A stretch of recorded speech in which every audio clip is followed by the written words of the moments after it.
Voilà, il nous reste deux leaders à écouter avec attention sur ces questions de transition écologique. Éric Coquerel et Gabriel Attal. Donc je vous demande d'accueillir maintenant le président de la Commission des finances de l'Assemblée nationale pour la France insoumise, Éric Coquerel.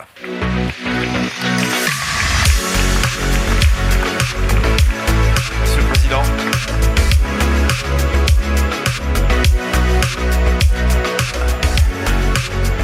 Éric Coquerel, merci beaucoup d'être avec nous au World Impact Summit. Les questions de transition écologique, vous allez vous y soumettre comme tout le monde. Petite question politique peut-être. Je rappelais évidemment pour ceux qui ne le savent pas, qui l'auraient oublié, que vous êtes le président de la Commission des finances de l'Assemblée nationale. Ce budget-là qui est passé avec un 49.3, Monsieur le Président Coquerel, c'est un bon budget pour la démocratie et c'est un bon budget pour les finances publiques françaises ?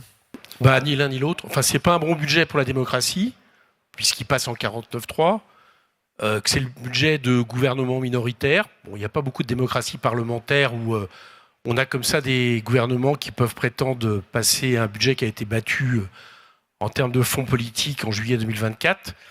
Je pense que ça ne sera pas un bon budget pour le pays parce qu'en réalité, ça ne règle pas le problème de fond que nous avons, qui est le fait qu'on a un problème de recettes du fait de cadeaux fiscaux beaucoup trop importants aux grandes fortunes et qu'on invite à tout le monde à le payer.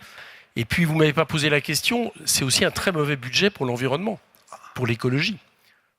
Pour moi, c'est la principale critique que je ferai. C'est-à-dire que, vous le savez, on a en gros le rapport Pisani-Ferry-Mahfouz qui a été fait il y a 2 ans, estime qu'il faudrait 37 milliards de plus d'investissements publics et le double en termes d'investissement, ne serait-ce que pour suivre les accords de Paris. Et en fait, ça fait 2 ans qu'on baisse les budgets de l'environnement. Le fonds vert, par exemple, qui a été créé il y a 3 ans, là, en 2 ans, c'est moins 63%. Absolument essentiel. Donc, le bilan de ça, c'est que il faudrait baisser de 5 à 6% l'émission de gaz à effet de serre par an si on veut suivre les accords de Paris. Et ça fait 2 ans, c'est parallèle, lié aux baisses de budget, qu'on n'en est plus qu'à une baisse de 1,6%. Voilà l'effet direct de ce budget. Vous avez dit qu'il n'y a pas assez de recettes fiscales dans ce budget, mais il n'y a pas trop de dépenses publiques non plus ? Moi, je regarde, si vous voulez, je regarde les chiffres, je ne regarde pas la propagande, quoi. Les dépenses publiques, il faut que tout le monde le sache, par rapport au PIB, c'est la seule chose qui vaille, elles ont très légèrement baissé depuis 2017. D'accord ? Ce qui a baissé profondément, c'est les recettes. 3 points. On a perdu 3 points chaque année, qui s'accumulent environ 100 milliards. Et on s'aperçoit, c'est pas moi qui le dis, c'est à peu près tous les calculs qui ont été faits, que ces recettes ont surtout favorisé les très grandes entreprises et les ultra riches. Et c'est de l'argent qui nous manque pour investir notamment. Donc voilà, je pense que le problème il est là et c'est ce qu'on n'a pas résolu. Pierre, notre sondage. Alors, notre sondage auprès de 5000 Français sur les territoires, en termes d'écologie, pour les Français, la priorité, d'abord la préservation de la biodiversité des espaces verts, et comme on le disait précédemment avec Bérangère Abba, deuxième position, la rénovation thermique de logements, qui est un des coûts les plus importants de la transition écologique, avec tout ce que vous venez de décrire sur le recul des budgets en matière d'écologie. Comment va-t-on y arriver ? Déjà, je voudrais pointer une chose, c'est que vous avez remarqué, ce sondage, il est important, parce que quand on écoute un peu... on va dire les médias, quand on écoute les responsables politiques, on a l'impression que la priorité des Français, c'est pas du tout l'environnement, c'est pas du tout le climat. Bon, et on s'aperçoit qu'en réalité, ça fait partie des priorités très fortes. Pour 35% de ces 5000 sondés. Ce qui n'est pas très étonnant, parce que comme les gens ressentent de plus en plus l'impact de la question du réchauffement, quand vous êtes victime, par exemple, d'un méga feu dans l'Aude, le moins qu'on puisse dire, c'est que vous voyez l'effet direct. Quand vous êtes victime de canicule, vous voyez l'effet direct. Donc déjà une satisfaction, c'est que quelque part les gens, j'allais dire, sont plus lucides. La population est plus lucide que les décideurs politiques. Voilà. Bon, ça c'est une première réaction. Comment on fait par rapport à ça ? Tout simplement, il faut, je suis désolé de le dire, mais il faut mettre le paquet. Il faut comprendre une chose, c'est que moins on agit vite, plus la note va être élevée. Et à un moment donné, elle va tellement être élevée pour notre économie qu'on ne pourra plus faire face. C'est-à-dire qu'il y a des études qui montrent qu'en gros, on va être à peu près... L'inaction coûte plus cher que l'action. Voilà, l'inaction, ça va nous coûter, en gros, je ne veux pas me tromper, mais 11 points de PIB, d'ici quelques décennies. 11 points de PIB, c'est 300 milliards par an que va nous coûter l'inaction climatique. Donc autrement dit, tout ce qu'on ne fait pas maintenant en termes d'action climatique, vous avez entendu ce chiffre, 37 milliards de plus, eh bien on va le payer à la fin. Et non seulement on va le payer à la fin, mais on va subir les conséquences de notre inaction. C'est-à-dire les conséquences en termes de dégradation, de méga-feux. Il n'y en aura pas un dans l'Aude auquel il faut faire face, envoyer toutes les forces de pompiers disponibles et autres. Il y en aura plusieurs en même temps. Donc ça va être un avenir qui va être totalement catastrophique. Donc tout ce qu'on ne met pas maintenant, plus tard, il va falloir le mettre au centuple et ça sera peut-être même certainement trop tard. Pourquoi les hommes politiques n'arrivent pas à s'entendre sur des mesures urgentes et très importantes? Non, ce n'est pas les hommes politiques. Je ne sais pas ce que c'est les hommes politiques ou les femmes politiques. Les politiques qu'on nous impose actuellement continuent à considérer que ce n'est pas l'urgence. Et moi, ce qui m'inquiète, parce que je pensais que c'était comme ça qu'on allait rentrer dans le sujet, c'est qu'on a vécu pendant plusieurs années un progrès. Pas assez important, pas assez rapide, trop lent, mais il y avait au moins un progrès dans l'idée que personne ne remettait en question la nécessité d'agir.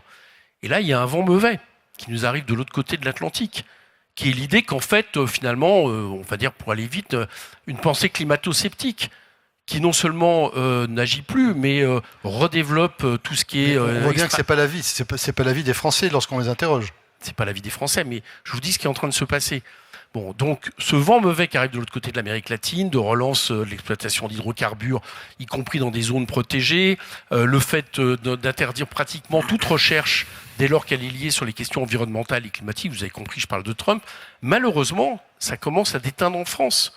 En France, on commence comme ça à avoir des lois, par exemple, toutes plus dures les unes que les autres, qui réintroduisent les pesticides. On commence à avoir des budgets, je vous l'ai dit, qui baissent par rapport à la question environnementale. Mais Éric Coquerel, je prenais l'exemple tout à l'heure, c'est très intéressant ce que vous venez de dire sur les pesticides. Je prenais l'exemple, je ne sais pas si vous étiez arrivé, si vous avez le loisir d'écouter, mais je vais reprendre cet exemple parce qu'il me semble être très concret. Vous avez des agriculteurs français auxquels on interdit d'utiliser, au nom de la préservation écologique, je comprends très bien, des pesticides. Tiens, par exemple, sur la production de noisettes. Et donc ces entreprises font faillite, en fait, elles ne produisent plus. On importe de la noisette de Turquie, qui n'est même pas dans l'Union européenne, qui, elle, produit avec des pesticides. Alors non seulement on tue nos boîtes en France, mais en plus on mange des noisettes qui sont produites à base de pesticides. Et qui sont mauvaises pour la santé. Oui. En plus. Alors, vous connaissez ma réponse. Ben non, je la connais pas. Sinon, je ne poserai pas la question. La réponse, c'est qu'il faut... Je vous vois pas assez souvent, Monsieur Coquerel. Voilà, c'est ça. Mais il faut tout simplement interdire cette importation. Alors ça, c'est clair. Il faut interdire ces importations. Mais bien sûr.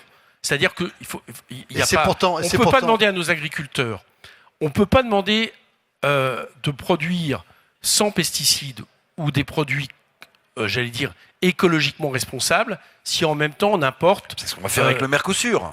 Et bien, c'est bien pour ça que je suis totalement opposé au Mercosur, comme 74% des Français, et comme la totalité de l'Assemblée nationale. C'est pour ça que c'est quand même très étonnant que dans un pays qui est la deuxième puissance économique en Europe, bientôt le pays plus peuplé, il y ait un non aussi absolu et que ça va quand même s'appliquer, ce qui poserait un autre problème. Mais je vous le dis, on ne pourra pas se sortir de cette situation tant qu'on n'aura pas des politiques qui protègent, donc des politiques clairement que j'assume, protectionnistes, sur des bases, sur des critères écologiques, sur des critères sociaux, et qui font notamment que les accords de libre-échange qui font en sorte qu'on va importer des produits qu'on interdit à nos agriculteurs de produire, ça, c'est pas possible. C'est pas possible. Mais c'est comme ça qu'il faut regarder cet angle-là. Parce que ceux qui aujourd'hui nous disent, comme il y a ça, en fait, en réalité, il faut tout laisser faire en France.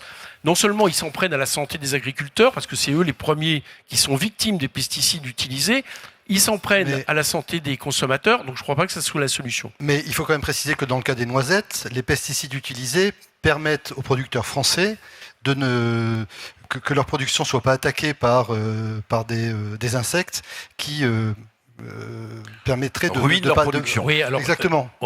C'est pour ça que c'est autorisé. Je ne connais pas le sujet par cœur, je sais simplement pour m'y être intéressé qu'il y a aussi des productions alternatives qui ont des résultats. Là, simplement, ils sont plus chers. Donc c'est ça qu'il faut arriver à protéger. Alors, question essentielle. Y compris aider d'ailleurs. Éric Coquerel. Parce que s'il y a des aides nécessaires, c'est pour ceux justement qui produisent. Et il faudrait que la PAC profite moins à des grands céréaliers qu'à des gens. Bon, voyez. Ah oui, c'est bien, vous ne voulez pas venir à ma place. Oui. Écoutez, je voulais vous poser une question sur l'énergie en général, parce que quand on écoute la gauche, je ne sais pas si la NUPES existe encore, vous avez des partenaires comme le Parti communiste via historiquement la CGT, qui sont des fervents défenseurs du nucléaire. Quel est pour Éric Coquerel, Jean-Luc Mélenchon, la France insoumise, le mix énergétique optimum? Il faut du nucléaire quand même, il faut de l'éolien, il faut de l'hydrolien, il faut du photovoltaïque. Écoutez, vous le savez, on est pour un avenir 100% renouvelable, mais pour des raisons à la fois écologiques, de sécurité et économiques. Écologique parce que jusqu'à preuve du contraire, on ne sait pas forcément faire face à toute problématique liée à des centrales. Et le problème, c'est que quand une centrale a un problème, ça devient un problème majuscule. Fukushima l'a montré. Deuxièmement, on ne sait toujours pas quoi faire en réalité des déchets. La question de Bure est évidemment posée. Mais surtout, là, le rapport de la Cour des comptes qui vient de sortir, c'est qu'on ne sait pas où on va économiquement. Ça coûte tellement d'argent, beaucoup plus que ce qui était estimé au départ. La Cour des comptes met le doigt sur le fait qu'on ne sait pas si, en réalité, économiquement, ça va être soutenable. Et donc, il faut peut-être s'interroger quand même sur un modèle. Donc, la pente de désengagement du nucléaire pour la France insoumise, ça nous mène à quelle année ? Ça nous mène maintenant, au fur et à mesure, ça recule. Il faut une cinquantaine d'années pour aller vite. Mais le 100% renouvelable, dont je vous rappelle que c'est un des scénarios RTE qui a été retenu, oui. Donc c'est pas complètement... Le scénario 100% renouvelable me semble largement préférable. Il a un gros avantage aussi, c'est qu'il nous rend indépendants. Parce que je vous rappelle que le nucléaire, nous ne sommes pas indépendants, y compris des producteurs aujourd'hui qui permettent que ça fonctionne. Donc moi je crois que c'est là-dessus qu'il faudrait se tourner. C'est là-dessus qu'il faudrait sur la question de l'uranium. Nous ne sommes pas indépendants sur la question de l'uranium. Notamment, bien sûr, oui. Notamment, et dans des pays où la production, des pays où on peut... pas vraiment stable, où on peut se poser des questions sur les régimes qui les dirigent. Enfin bon, il y a véritablement un problème. Le travail des enfants. Tout ce que vous êtes en train de dire, c'est parfait. Je pense que j'aurais dû ajouter ça sur ma fiche. Très bien. Mais aussi, au-delà de ça, le renouvelable a deux avantages. C'est que non seulement il fait en sorte que ça va produire de l'emploi, ça nous permet encore plus, et vous savez que c'est un des nos grands dadas à France Insoumise, de se tourner vers l'économie de la mer, parce que on est le deuxième espace maritime au monde, le premier en termes européens, et que donc là, si on mettait à fond la recherche et développement sur ce sujet, on a de quoi en France, pas vrai dans tous les pays, mais en France, je pense qu'à un avenir raisonnable, on aurait de quoi être 100% renouvelable, autonome et moins cher que le nucléaire. L'intermittence, c'est un faux problème sur les énergies renouvelables ? Non, c'est pas un faux problème. Mais vous savez très bien qu'on peut chercher des choses en termes de stockage. Il y a des travaux qui sont faits. Et si on met le paquet là-dessus, je pense que c'est tout aussi réaliste, en tout cas, qu'une énergie, à mon avis, qui est datée et qui, encore une fois, là, c'est vraiment les conclusions, coûte cher. Donc l'idéal, ces 100% d'énergie renouvelable avec des solutions encore à trouver sur le stockage et la résolution de la question d'intermittence. Absolument. Éric Coquerel, sur... Excusez-moi, juste sur l'énergie, je termine une chose. Il y a la production, mais il y a aussi la sobriété. C'est-à-dire qu'il faut travailler aussi, il faut travailler sur tout ce qui permet l'économie. Donc, par exemple, il faut mettre beaucoup plus le paquet sur l'isolation thermique des bâtiments, l'inverse de ce qu'on est en train de faire. Je regarde aussi les scénarios, par exemple, ADEME. Simplement, il y a différents scénarios, par exemple, sur la question de l'intelligence artificielle. Bon. Entre ces scénarios, par exemple, je vois que pour la consommation électrique, on passe de moins 0,39 pour certains à plus 13 pour d'autres. Bon, vous voyez qu'il y a matière à. C'est encore plus vrai pour le gaz à effet de serre, où certains proposent moins 96% de scénarios et d'autres, ça va jusqu'à plus 919. Vous voyez bien que ça aussi, c'est-à-dire contrôler notre consommation, travailler contre l'obsolescence programmée, etc., c'est aussi un sujet indispensable. Je voulais vous interroger, je l'ai fait tout à l'heure, je crois, avec Marine Tondelier, et j'aimerais beaucoup avoir votre réponse sur la crise du logement social. On a un empilement de normes pour construire, alors qui sont des normes plus vertueuses en termes de transition écologique, dans les bâtiments, dans les maisons, mais en même temps, on a une crise du logement qui est très forte, et moi j'ai le chiffre en tête, c'est le rapport de la fondation du mal-logement, ex-fondation Abbé Pierre, qui a sorti ce chiffre-là. On a 3 millions de ménages qui attendent un logement social. Comment, là, très concrètement, comment essayer de mixer, de marier le besoin de transition écologique et puis le besoin des Français, notamment des plus fragiles? Déjà deux chiffres. En 2017, le logement dans le budget de l'État, c'était 2,2% du PIB. Aujourd'hui, c'est 1,6%. Bon, il n'y a pas de miracle. Hein. Si vous produisez moins de logements sociaux, vous avez plus de problèmes. Bon, et c'est exactement ce qui est en train de se passer. Donc ça, c'est ma première réponse. La deuxième, c'est que je vous le répète, et ça renvoie à la discussion qu'on a eue sur le budget, il faut, par la porte ou par la fenêtre, il faut mettre le paquet sur l'isolation thermique. Alors, une bonne isolation thermique. Le problème, par exemple, de MaPrimeRénov' qu'on a depuis quelques années, c'est que l'isolation partielle, qui consiste en gros à mettre un moyen de chauffage différent, mais dans une passoire thermique, ça sert à rien. Éventuellement, ça finance ou ça permet de financer des secteurs, mais ça sert à rien. De même, on peut s'interroger sur les contrôles aussi qui sont faits. Donc là, il y a une politique à revoir, mais cette politique, elle peut pas passer par le fait de baisser les fonds de l'ADEME, comme on est en train de le faire, de baisser les fonds de fonds chaleur, de baisser les fonds de MaPrimeRénov', etc. Et pourtant, c'est 3,5 milliards par an, MaPrimeRénov'. Oui. Enfin, donc c'est quand même beaucoup d'argent. Bah, c'est beaucoup Si d'argent, c'est pas efficace. oui, vous avez compris que j'étais pour mettre 37 milliards de plus par an pour essayer d'atteindre les accords de Paris. Mais vous savez, je vais dire une chose. Je nie pas du tout le problème de la dette. On peut en parler autrement. Vous avez compris que je pense qu'il faut la résoudre d'abord par les recettes. Mais je peux jurer une chose. La dette financière, on ne va pas en mourir. Ça va peut-être vous paraître étonnant, on ne va pas en mourir. On peut la négocier, etc. La dette écologique, écologique, celle-là, on peut dire qu'on la lègue à nos enfants et nos petits-enfants. Et celle-là, ils vont se retourner avec justesse vers nous pour nous dire qu'est-ce que vous avez fait. Moi, je crois que c'est ça l'essentiel aujourd'hui. Merci beaucoup, Merci. Éric Coquerel. Merci d'être passé au World Impact Summit. Merci à vous. Merci. Merci beaucoup, Éric Coquerel.